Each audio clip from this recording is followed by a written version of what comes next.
It's California Edition. I'm Brad Pomerance. We are joined by Das Williams in Sacramento. Actually, he's a member of the California State Assembly, and we thank you for joining us, sir. My niece, UCSB freshman, very excited for her. But the reality is, for many freshmen, UCs and CSUs still are quite expensive. I want to talk to you about the cost of our public universities. We do know that we are able to stabilize that amount as a result of Proposition 30. But where do we stand as we look towards the future? Well, we are going to see some improvement in cost, particularly for middle-income families.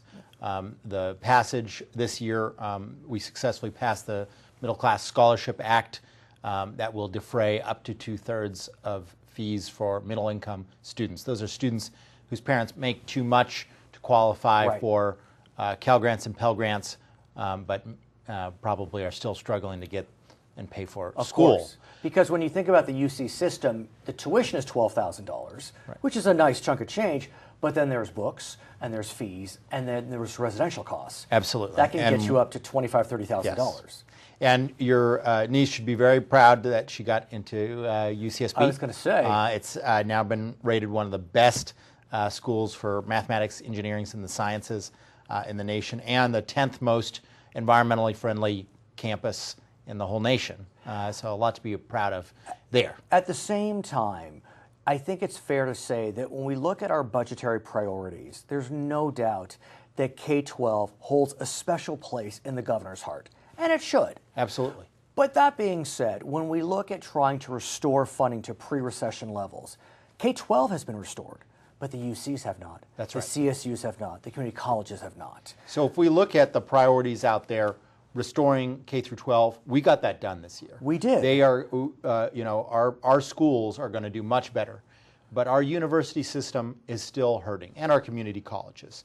And while we've increased their funding this year, it's still very far away from pre-recession levels. I mean, the only bump was about 5% for the three systems, whereas K-12, I mean, they had to have been bumped 25, 30, 40% to get to pre-recession levels. Yeah, CSU and UC were bumped 5%. Community colleges were bumped more than that. Okay. They're about 1/6 of the way towards restoration, but still a long way to go. And I would just say that if we really want our economy to succeed, if we really want businesses to succeed, and if we really want our children to succeed in the state of California, we have to fund enrollment increases at the UC and CSU.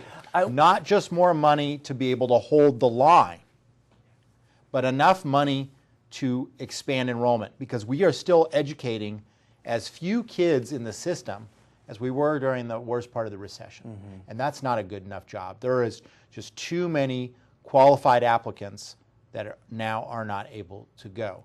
And it's also one of the reasons why the community colleges are so full, that our community colleges that are used to taking everyone are turning hundreds of thousands of people away. That is a true statement. Recently, the PPIC issued a report which indicated that we're taking up to $500,000 number less in terms of bodies and chairs than we did pre-recession in community colleges. That's right. And that is everyone's opportunity being traded away. I mean, students are taking 4 to 6 years to transfer, if they transfer at all, and many aren't even able to get their classes in the first place. And it's why I have introduced a bill to try to legalize extension courses, so that people who just have 1 or 2 classes that they need to take can take them and get out of there and transfer without having to stay for years. Let's continue this conversation when we come back. For our viewers on HLN, we thank you for joining us. For our other viewers, we'll be right back. Assemblyman, I was just speaking with Shirley Weber, who's a member of the Assembly as well, and she was discussing the Martin Luther King Jr. I Have a Dream anniversary, and we were trying to decipher whether the dream has come true. And in some ways, she believes that it has. But in one area, there's still a challenge, and that challenge is the achievement gap, which turns into the education gap. And so you talk about the fact that we are educating fewer students in our higher education systems. If you focus on students of color, the number, it's daunting. It really is. I think it's almost criminal how few children of color that we are educating through our the entire way through our system. Right. And I think it a lot has to do with unequal resources from the very beginning, which we are rectifying through the local control funding formula that will give more funding towards poor districts that right now have less money than richer districts. But we have to follow that all the way through the higher education system. And the reality is, because we are educating so few people through our public institutions, that it's students of color that are disproportionately left with the choice of either being shut out or going to private institutions, which tend to have much higher levels of debt and are much more expensive. So the irony is our system right now is forcing the poorest students to pay the most at the schools that are least likely to get them the jobs that they need to succeed in the future. At the same time, it's hard to deny that part of the reason we are seeing decreases in admissions to students of color is as a result of the elimination of affirmative action. Now, we can talk from here to eternity about the benefits or detriments of affirmative action, but the numbers don't lie. And so in an era of Proposition 209, how do we invite students of color in, both metaphorically and literally? African American rates, maybe 2, 3, 4% of the UC system, when in terms of population, around 10 or 12%. I think there's a couple things. One is STEM programs from a very early age, getting Science, students of technology, colors into science, mathematics, engineering, and technology. But the other thing is it's simple increase in enrollment. And the reason is because the demographics of the applicants are changing. And so if we increase our capacity in the public institutions just because of demographic facts, those are going to be much more students of color. In fact, the school that your niece is going to, UCSB, which is not in a part of the state that most people think as the most diverse part of the state, it is now serving so many Latino students that will be designated a Latino-serving institution. Really? Right? And that's happening at other campuses like Davis and elsewhere. And that's because of the demographic shift in the state. But for that sort of education justice to happen, we need to make room through enrollment increases. So how do we meet that goal? Yes, the state budget is doing better, but I don't know that we're at a place where we can start increasing enrollment. Maybe I'm wrong. Well, let me just tell you how small the price tag would be. An enrollment increase for an entire year at the CSU, enough to really accommodate, I think, about 10,000 more students, and they could do it all from transfer students, which is really important if we're to address Assemblymember Weber's point. We have to do it from transfer students, because that's where the students of color and working class students are coming. They're coming from community colleges, very rarely straight to the 4-year institutions. But it begs the question, though. And so that enrollment increase would only be $53 million a year, which in budget is usually about what some chairs would call budget dust. It's 0.5%. Yeah, it is a very small amount of money for what we can get. Right. And I think the UC, it might be a little bit more than that to accommodate that many more students, but it is something that we need to dig deep in our budget and find. And you did mention transferring from community colleges, but like you said before, with community colleges taking 4 to 6 years to get its students graduated, how do we speed that process up? Well, again, the more transfer students we get, the more room in community colleges we will make. Okay. And so that's really important, that the enrollment increases come from transfer students disproportionately. Okay, his name is Das Williams. He's a member of the California State Assembly representing the beautiful central coast of California. My name is Brad Pomerance. This is California Edition.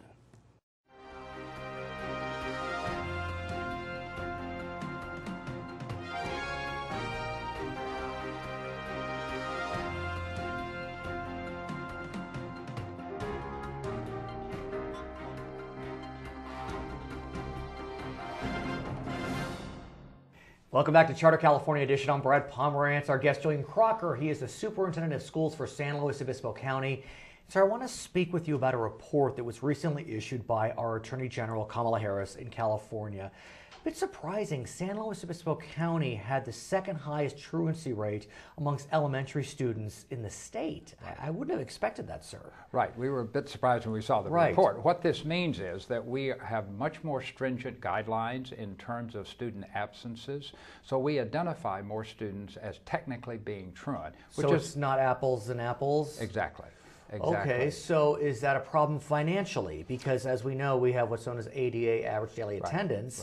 And that's how schools are funded. So should you be a little more lenient on how you define truancy? If we were only interested in the money, but the real issue is students in school. So frankly, from a school standpoint, Brad, it doesn't make a great deal of difference to us if they are excused or not excused. The fact of the matter is they're not in school. What have you learned? Why are they not in school? What's happening? Well, it's a variety of reasons. Sometimes it's parents who maybe don't see that as a critical, important issue, and they're a little bit lax in terms of being sure that students get to school. That's probably a major reason from the family point of view. We have a responsibility as school people also to have schools be attractive and to engage kids. So it's a partnership. So are we saying that certain communities have higher truancy rates? I mean, I know we have some more wealthy, well-heeled areas and some areas that are more challenged. Is it coming from Well, the research shows that youngsters in poverty have a higher absentee rate altogether, which exacerbates the achievement gap issue, particularly with that group of students. So given this report, what is the county doing? What are its 10 districts doing? Yeah, three things primarily. One is making parents aware of the importance of school, and by sending this note saying that your youngster is truant, it does give parents attention. A little jolt. Absolutely, makes them aware of this kind of thing. Secondly is working with all agencies, particularly for youngsters in poverty, to be sure they have the kinds of support they need to really be there. And then focusing again on what we do in schools. Right. I want to shift gears and speak about what's known as the Common Core standards. They are being fully adopted in about 45 states in the next year or two. California is moving full throttle. I mean, this state is really going. And specifically on the question of the adoption of technology, changing the way teachers will teach core subjects. How is this county, as an example of any county, doing on Common Core? Well, we've been working for about 3 years to train our staff about what are the standards, what does it mean, and as you said, particularly the testing piece. That's really the key here. And I do want to talk about that soon, but I do want to focus, though, on that shift from more traditional teaching to this more progressive form of teaching. It really is a sea change. And I'm wondering, how are teachers being trained to adopt this new way of educating, and how are students being brought through the process in terms of adjusting how they learn? I think most teachers are very pleased with this for two reasons. One, Common Core has fewer standards than our California standards, and a very common complaint that I hear from teachers is there are too many standards. I'm overwhelmed by the number of standards. And what's interesting is while Common Core is being adopted, we have this new local control funding formula that's marching forward, but I'm zeroing in on the issue of fewer categoricals. So those are at some level these standards that had to be met that will not have to be met. Exactly. And now our assessment and accountability will really be on outcomes as opposed to how much money are you spending in this category or that category. Local boards will have a lot more flexibility now, which is a good thing, I think. And really, although with responsibility comes actually the obligation to perform. And so that can be a bit scary for some local boards, but there's no doubt that the boards throughout the state are focused on it. When we come back, sir, I want to speak more about testing, because California is in the vanguard on changing the way it tests. For our viewers on HLN, we thank you so much for joining us. For our other viewers, we'll be right back on Charter California Edition. So, sir, let's talk about the testing element. California, like every other state, highly bubbleized types of tests. The way that Common Core looks to test, it's known as computer adaptive testing. And so if you get answer A correct, you'll get a different question than if you get it incorrect. And so that's a sea change. Absolutely, and of course we're using technology to do the testing. That's one of the advantages of having the technology that's available to do those kinds of questions. Do we have the technology? Because look, I mean, most public schools, as I understand it, the kids are still doing pencil and paper. And in order to do computer adaptive, they need to be on a computer screen. Right, and there's money available from the state to purchase the technology. I'm not too concerned that the kids don't know how to use That's true. They the know the technology. computers more than we do, but be Right. that as it may. Right. So what about on the Central Coast, for example? How are we doing in terms of the adoption of the technology? Are we, I mean, look, there are 10 school districts in San Luis County, Right. Santa Barbara County, Ventura County. I mean, a lot of school districts in this area. Right, and many of our districts already, Brad, have like iPads for students Right. already, for all students. For example, Coast has iPads for every student. So I'm hopeful that we have enough lead time, and as I said, we've been working on this for 2 or 3 years. So with the additional money, I think we'll be okay. But sir, in the spring, we know California is already going to change its testing formulas. Right. That has been announced. It actually caused national shockwaves. Right. We know U.S. Department of Education Secretary Arnie Duncan came out pretty strongly saying if you change the way you test and you don't report these scores, your federal funding could be at risk. Right. He pulled back a bit, but Yeah, I really support our state on this one because this is, as you said, a sea change. Right. And it doesn't make sense to spend a lot of time and effort testing the old way when virtually the next year we're going to be shifting dramatically different. So I support what we're doing. But let me ask you, though, about the decision not to report scores. The scores will not be reported either to the students, the parents, or the school districts. I Right. mean, no one's going to know the scores. Right. So that really begs the question. I mean, if no one's going to know the scores, how does it become an effective tool? Well, it's a timeout year. Okay. We will still have what we call periodic assessments that will be done. And of course, always the teacher will be able to talk with parents about how students are doing. So I'm really not too concerned about a timeout for 1 year here. About where we're going. So I want to ask you, though, about the transition from high school to college. Yeah. We all know well the fear and trepidation surrounding the SAT and the ACT. Right. Those are highly bubbleized tests. It is undeniable that in student preparation for those tests, they are studying for those tests in a way that will allow them to maximize their ability to answer questions quickly in an ABCD format. Right. Common Core is moving away from that. Right. I have not heard, sir, a lot of chatter from the College Board, the SAT or the ACT, that they're going to move away from that. Right. So I, as a journalist and as a parent, have tremendous fears surrounding this way we're changing the standardized testing for our primary and secondary students, yet to get them into the ultimate educational institution, college, we're not. Right. Right. Well, you're exactly right. 2 different systems. Our state standards, or now the Common Core standards, are not necessarily and never have been tested by the SAT or the ACT. Yes. That's a common misperception. But they felt similar. The way that California tested standardized-wise seemed similar to Yeah. SAT. Now it won't. One would hope Right. that if you achieve on the standards, you will do well on the ACT or the SAT. But the SAT and the ACT is looking at college readiness, Right. not necessarily academic progress or achievement in Okay. subject areas. But So sir, we got to line these up somehow. I agree. Yeah. I agree. So what's the answer? I mean, do the universities need to start balking that local Common Core is being adopted, or should it be the secondary institutions? I mean, I've said this on the record. I feel very strongly that the secondary institutions, meaning the high schools, they need to scream loudly from the rooftops and say, you got to change this SAT and ACT if we're changing how we're doing our standardized tests. Right. I think our biggest allies in California is the UC and the CSU system. Those are very powerful Right. influences, and they are aligned with the Common Core. So Right. my hope would be the effort from the university system on the College Board Right. would be the way to make that But change. what about from someone like yourself, a superintendent of a major county in the state of California? Can you scream from the rooftops? Absolutely, but my point is if we did it together. So we fair really enough. have a K through 16 effort in California. Okay, his name is Julian Crocker. He is the superintendent of schools in San Luis Obispo County. When we come back, we'll be speaking with Chris Ungar. He is a member of the Board of Trustees at San Luis Coastal. I'll be asking him very similar questions about the SAT and the ACT. What are they doing to adjust to Common Core? I'm Brad Pomerance, it's Charter California Edition.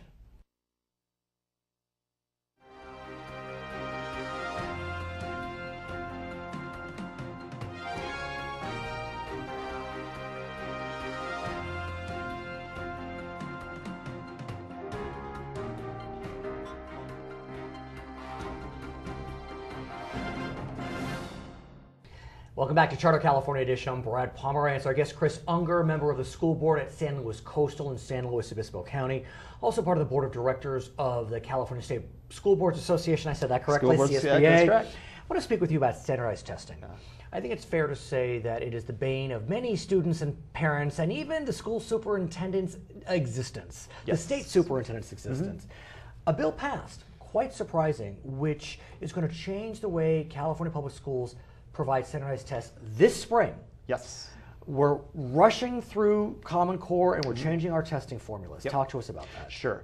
Well, as you know and as we've talked about, Common Core is a set of standards that tell school districts things that they believe kids should know in order to be, I'm going to put it this way, effective citizens, effective workers, effective college students in this century.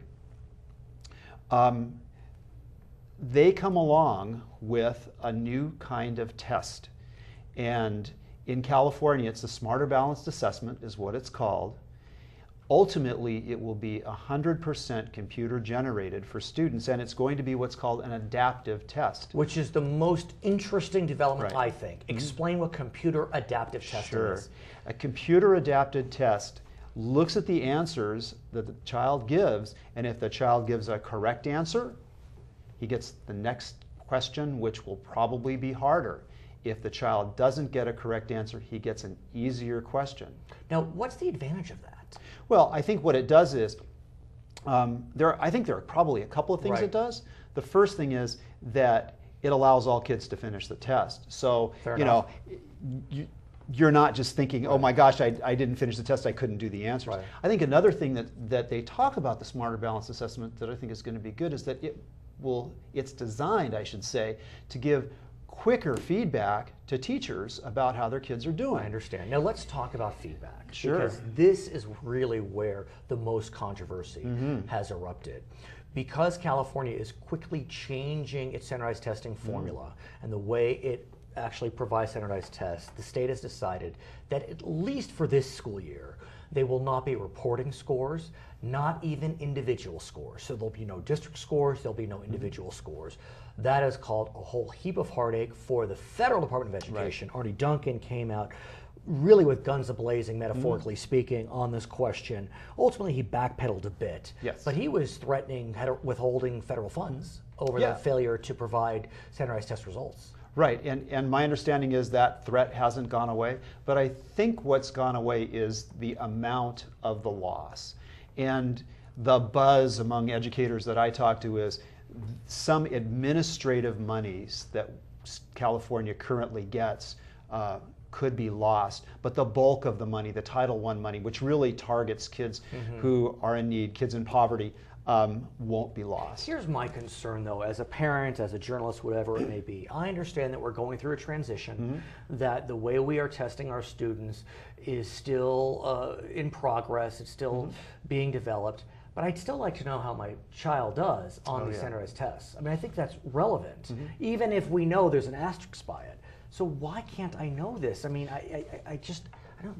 You know, I'm not sure why the individual test scores won't be reported to parents this year, but they're not going to be. Or a uniform score for a school district. Exactly. And the controversy is about accountability and digging deeper into that. And remember, we're supposed to be heading towards a formula whereby standardized tests play a part in teacher evaluations. Well, exactly. So let's try to put all those things. Lucia Marr. And let's sort of see if we can. We got to come back on this one. His name is Chris Ungar. I'm Brad Pomerance. For our viewers on HLN, thanks for joining us. For our other viewers, we'll be right back.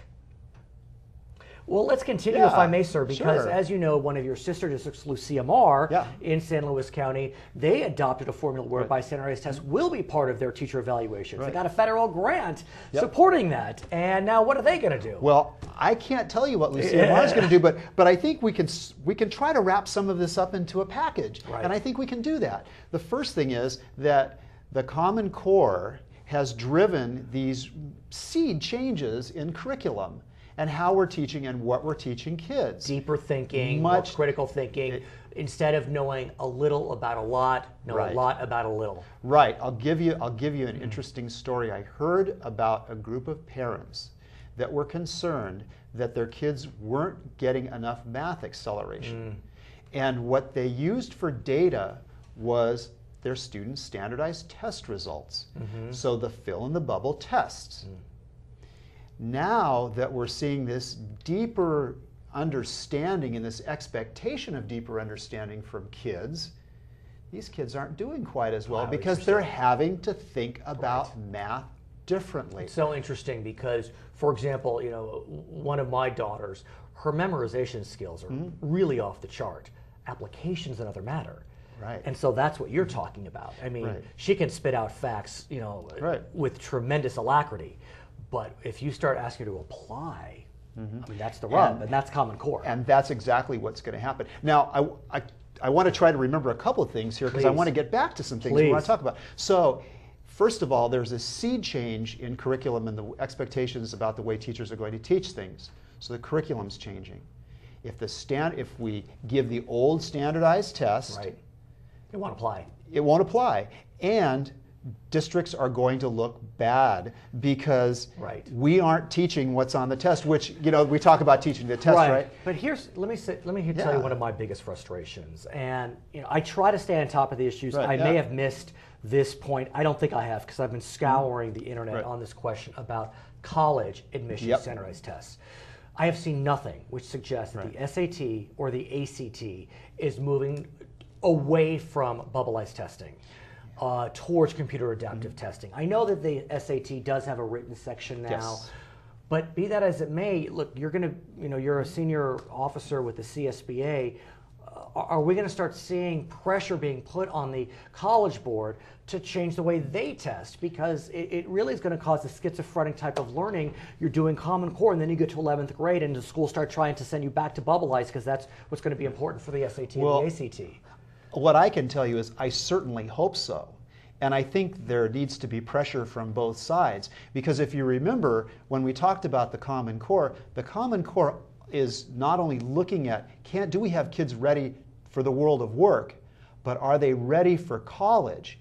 And this is what the universities and colleges have asked us for, is this deeper understanding. So then they need to change the admissions test, because I got to tell you, my niece just went through the admissions process. God bless her, she got into Santa Barbara and she just started. But I was working with her on her SAT formula, and it is as bubbleized as they come. I mean, it is so clearly kind of 20th century bubbleized tests. And the universities, I think the universities are going to need to take a stand and say, this test accurately or does not accurately reflect the skills that we want. What about the CSBA? I mean, that is a powerful organization, the California School Boards Association. I mean, the largest state in the union has adopted Common Core, is quickly moving to change the way they do standardized testing. Can your organization take a stand, write a letter to the College Board and say, you need to change the test now, because there are 11th and 12th graders now that are changing the way they're being tested. They're going to be impacted. These are their lives. And I can only answer and tell you that's not something that CSBA has ever done historically. Is it something that CSBA might want to consider, that school boards of California might want to consider? Absolutely, especially if we're saying this is important and this is really good stuff for kids to learn and this is the way we need to teach it. This test, the standardized tests you're talking about, aren't doing the job for really helping kids get in. But more importantly, aren't testing how kids are being taught. Kids are being taught. So they could underperform because they're not used to the bubbleized standards. And I think it's fair to say there is controversy about whether the SAT does anything other than say how well a child has done prior to taking the test. Is it a good predictor of college success and college excellence? I don't know whether that's the case or not. Okay, his name is Chris Ungar. He is a member of the school board at San Luis Coastal Unified School District, also part of the California School Boards Association. My name is Brad Pomerance. This is Charter California Edition.